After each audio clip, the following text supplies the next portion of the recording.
षटतिला एकादशी की व्रत कथा एक ब्राह्मणी और दान के महत्व पर आधारित है। जहां एक कठोर व्रत रखने वाली ब्राह्मणी दान न करने के कारण वैकुंठ में भोजन से वंचित रहती है। भगवान विष्णु एक साधु के वेश में आकर उसे मिट्टी का ढेला भिक्षा में दिलवाते हैं, जिससे उसे कष्ट होता है। फिर देवकन्याओं के कहने पर वह तिल से जुड़े 6 कार्य स्नान, उबटन, हवन, जल दान और भोजन में तिल का प्रयोग करके, अन्न और धन का दान करके पाप मुक्त होकर रूपवान बनती है और धन धान्य से परिपूर्ण हो जाती है।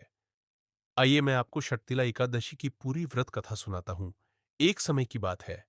एक ब्राह्मणी रहती थी जो कठोर व्रत और उपवास करती थी, लेकिन उसने कभी अन्न या धन का दान नहीं किया था। इस कारण उसके जीवन में त्याग और उदारता की कमी थी। उसकी भक्ति से प्रसन्न होकर भगवान विष्णु ने सोचा कि इसने शरीर तो शुद्ध कर लिया, पर दान न करने से इसे बैकुंठ में भोजन कैसे मिलेगा। भगवान विष्णु ने साधु का रूप धारण कर ब्राह्मणी से भिक्षा मांगी, तो उसने क्रोध में आकर उसे मिट्टी का एक ढेला दे दिया। वैकुंठ में कष्ट।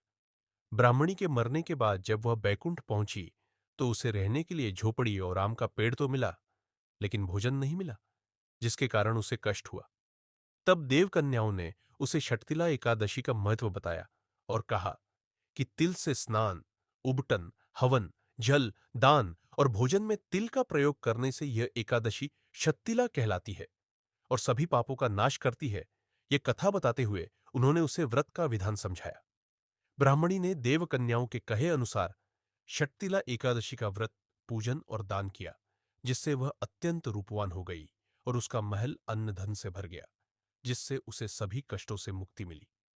षटतिला एकादशी का महत्व। इस दिन तिल का उपयोग 6 तरह से किया जाता है।